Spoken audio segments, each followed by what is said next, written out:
लेकिन सारे स्टूडेंट्स अपने क्लासेस को छोड़कर वॉशरूम के पास जमा हो गए थे। प्रोफेसर जब अपने अपने क्लास में जाते हैं तो वहाँ पर किसी भी स्टूडेंट्स को ना पाकर वो हैरान हो जाते हैं और वो स्टूडेंट्स को ढूंढते हैं कि कहाँ गए हैं सब स्टूडेंट। जैसे ही वो प्रोफेसर वॉशरूम के पास स्टूडेंट्स को देखते हैं तो सारे प्रोफेसर्स स्टूडेंट्स से कहे, तुम सब यहाँ क्या कर रहे हो? तुम्हारी क्लासेस चल रही है और तुम सब यहाँ पर आकर खड़े होकर तमाशा देख रहे हो।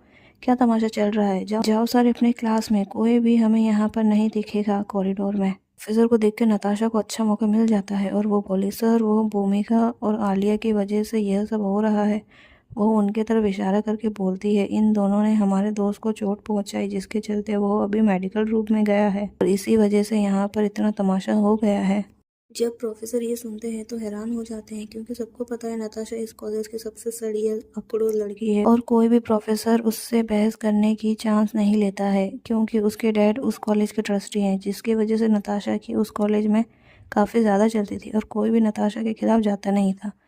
अगर जो उसके खिलाफ जाता था उस स्टूडेंट्स का ट्रांसफ़र पक्का तय था और कोई प्रोफेसर भी हो। इस घमंड से वो सबको अपने इशारों पर नचवाती थी और एक बात तो उसमें थी कि वो कयामत की खूबसूरत थी, जिसके चलते भी लड़के सारे उसके पीछे पीछे घूमते थे। एक तो वो अमीर खानदान की लड़की खूबसूरत है, इसके दीवाने हर एक कॉलेज के लड़के हैं।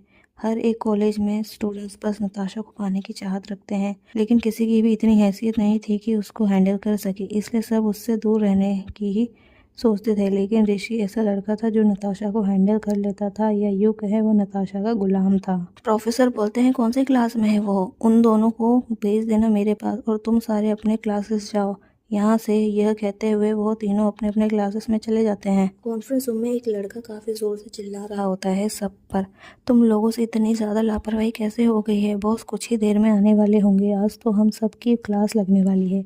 तुम्हें इतना सा काम दिया था वो भी तुम लोगों से नहीं हुआ, इसकी जिम्मेदारी सब तुम ही उठाओगे, मैं कुछ नहीं कर सकता, मैंने तुम्हारा बहुत सपोर्ट कर लिया है। वो गुस्से में उस कॉन्फ्रेंस रूम से निकल जाता है। एम्प्लॉय सारे के सारे एक दूसरे को देखते हैं और अपना सर झुका लेते हैं क्योंकि उनको जो काम दिया था वो उनसे पूरा नहीं हुआ है और वो अपने बॉस का गुस्सा काफ़ी अच्छे से जानते हैं और उनका बॉस गुस्से वाला ही है और उनकी आज खैर नहीं। यह सब सोचते हुए वो सब कुछ ना कुछ आइडिया निकाल रहे होते हैं कि वो सब कैसे बचे। ए एंटरप्राइज में एक BMW कार आकर रुकती है। विवेक भागकर हॉल में जाता है और मेन गेट खोलता है। उस कार से एक लड़का बाहर आता है जिसकी पर्सनैलिटी काफ़ी शानदार होती है और उसका ऑरा इतना ज़्यादा होता है कि उसके आसपास के लोग भी उससे डर के दूर हो जाते हैं और 2-3 कदम पीछे हो जाते हैं। वो लड़के ने पूरे ब्लैक कलर का फॉर्मल ड्रेस पहना था, ब्लैक लेदर शूज़, हाथ में एक्सपेंसिव रोलेक्स, आंखों में गॉगल्स। वो बहुत ही और एलिगेंट और एरोगेंट तरीके से उस कंपनी के अंदर घुसता है। विवेक भी उस लड़के के पीछे चल रहा होता है। हॉल में जितने भी एम्प्लॉयज़ होते हैं वो सब खड़े हो जाते हैं और उस लड़के को ग्रीट करते हैं, लेकिन वो किसी को भी भाव दिए बिना अपने केबिन के लिए निकल जाता है। लेकिन तभी विवेक उसको बोला, बॉस आपके केबिन में नहीं, कॉन्फ्रेंस रूम में चलना है। वो लड़का, मुझे पता है, मुझे कॉन्फ्रेंस रूम में जाना है, लेकिन मुझे कुछ चेक करना है। यह कहकर वो अपने केबिन की तरफ जाने लगता है। विवेक अपने माथे का पसीना पोंछता है और थूक का घूंट लेते हुए उसके पीछे पीछे चलता है। वो लड़का जैसे ही केबिन के अंदर घुसता है वहाँ पर वो सब चीज़ अपने एग्जैक्ट जगह पर देखकर वो मुस्कुरा जाता है क्योंकि उसको बिल्कुल पसंद नहीं है कि उसकी कोई भी चीज़ को कोई भी छुए और एक भी चीज़ इधर से उधर हो। जो चीज़ जहाँ पर है वहीं पर होना चाहिए। जब वो देखता है कि उसका सारा सामान सही जगह पर है तो वो अपने चेयर में जाकर बैठ जाता है और ड्रॉर में से कुछ फाइल्स निकालता है और उसको देखने लगता है। विवेक की हालत और ज़्यादा ख़राब हो जाती है। वो लड़का विवेक से पूछा, एनी प्रोग्रेस? विवेक अपना सर झुकाते हुए, नो बॉस, हम कोशिश कर रहे हैं लेकिन कुछ नहीं हुआ, आप कॉन्फ्रेंस रूम में चले तभी सब पता चलेगा। वो लड़का उस फाइल को टेबल पर फेंकता है और कॉन्फ्रेंस रूम के लिए निकल जाता है। जैसे ही कॉन्फ्रेंस रूम के पास जब हाई हील्स के कदमों की आवाज़ आती है सब के सब शांत हो जाते हैं। वो लड़का सीधे कॉन्फ्रेंस रूम के अंदर घुसता है और सबको एक बार चेक करता है और सीधे प्रोजेक्टर के पास जाकर खड़ा हो जाता है। उसके सारे एम्प्लॉयज़ खड़े हो जाते हैं और अपना सर झुकाकर उसको ग्रीट करते हैं। आलिया और भूमिका स्टाफ रूम में जाते हैं और वहाँ पर प्रोफेसर उनसे उनके बिहेवियर के लिए पूछते हैं। आलिया, प्रोफेसर हमने कुछ भी नहीं किया, आपको तो उसका नेचर पता है, वो सबके साथ फालतू में लड़ती है और सबको फंसा देती है। आप बताओ, वो हमारे साथ हमेशा वही करती रहती है, हम उसको कितना ही इग्नोर क्यों ना कर ले, लेकिन वो ज़बरदस्ती हम लोगों से पंगा करती रहती है।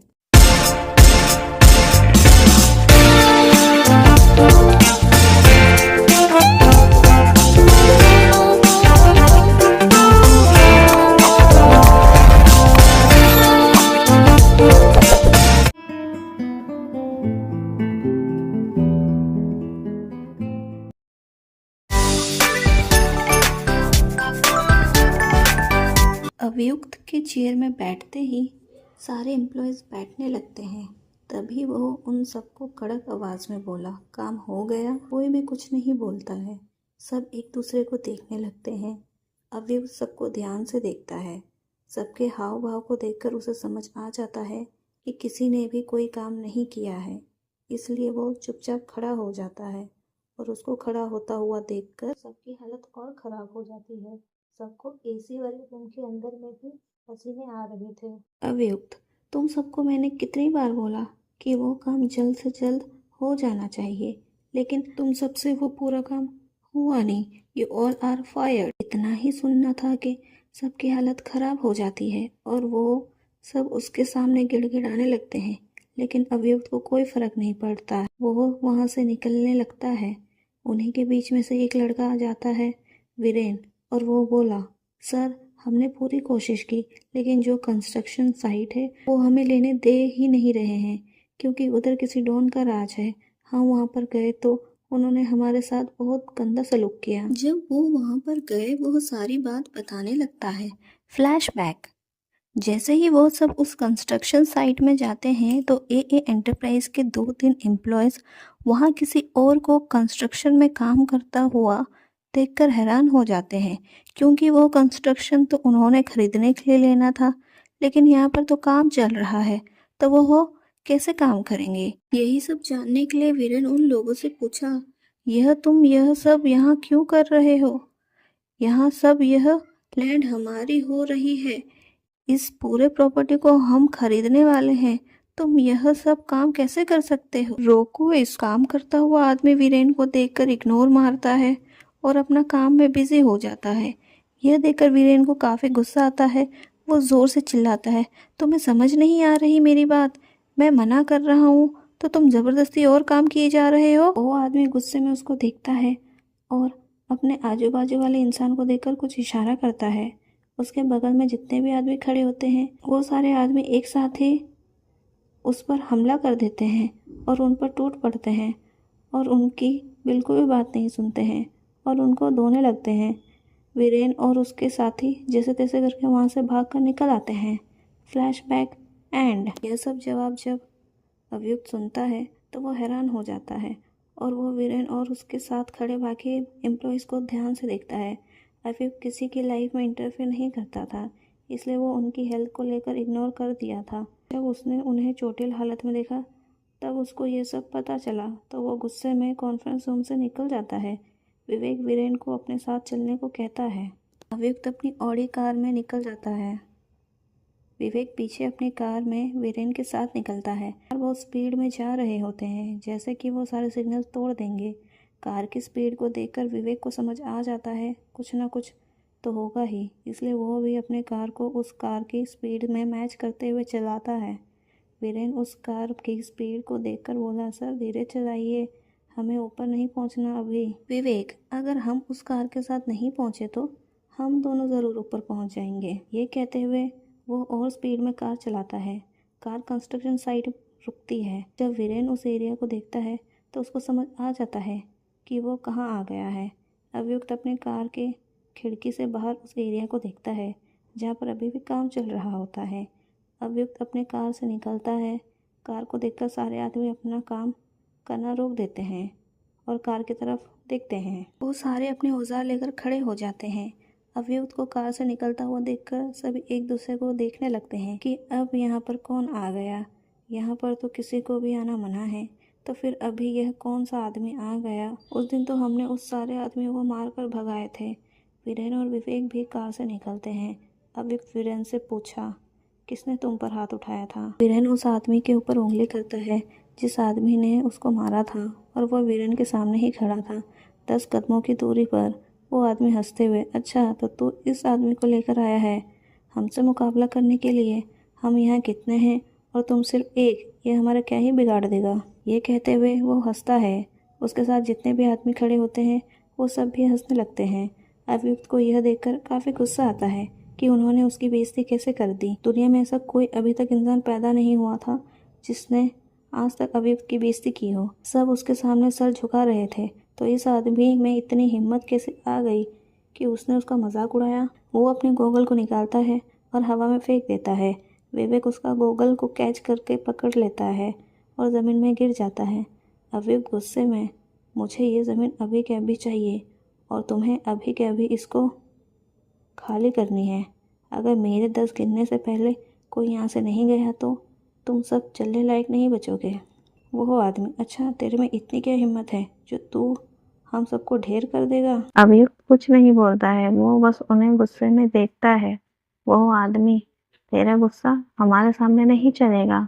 अभियुक्त गुस्से में उनको देखता है और अपनी काउंटिंग स्टार्ट करने वाला होता है। वह उस आदमी को अपने ऊपर झपटता हुआ देखता है तो वो अपना सारा गुस्सा अपने एक पंच में निकाल देता है, जिससे वो आदमी उसके तरफ भागता हुआ आता है। वह कुछ दूर जाकर गिरता है। यह देखकर वहाँ खड़े सभी आदमी हैरान हो जाते हैं कि उसने कैसे इतने खट्टे खट्टे इंसान को मार दिया। अभियुक्त अपने मुट्ठी को घुमाता है और उन सबको देखता है। सब एक साथ हल्ला बोल देते हैं और अभियुक्त को मारने जाते हैं। अभियुक्त भी सबको लात घूंसा मारने लगता है। विवेक भी उसका साथ देने के लिए घुस जाता है। वीरेंद्र तो कार के पीछे छुप जाता है ताकि कोई भी उसको नुकसान न पहुंचा सके। वो अपने बॉस को मारता हुआ देखकर काफ़ी ज़्यादा हैरान हो जाता है। उसने 10-15 मिनट मारा ही होता है कि वहाँ पर कई सारी ब्लैक कलर की और ऑडी कार्स आ जाते हैं, जिसमें से ब्लैक कलर के बॉडीगार्ड्स निकलते हैं और वो सब अभियुक्त को घेर लेते हैं और उन सब लोगों को बहुत बुरी तरीके से मारते हैं। उन बॉडीगार्ड का हेड संजीव उन सबको देखता है और अभियुक्त को उसके कार की तरफ ले जाता है और कार में बैठा देता है। विवेक को चोट आई थी, वो अपनी कार में बैठ जाता है और फर्स्ट एड बॉक्स को निकालकर अपनी चोट में मरहम पट्टी करने लगता है। अभियुक्त को भी चोट आई थी लेकिन उसको कोई फ़र्क नहीं पड़ता है। वह उन सब इंसान को कार से मार खाता हुआ देखता है।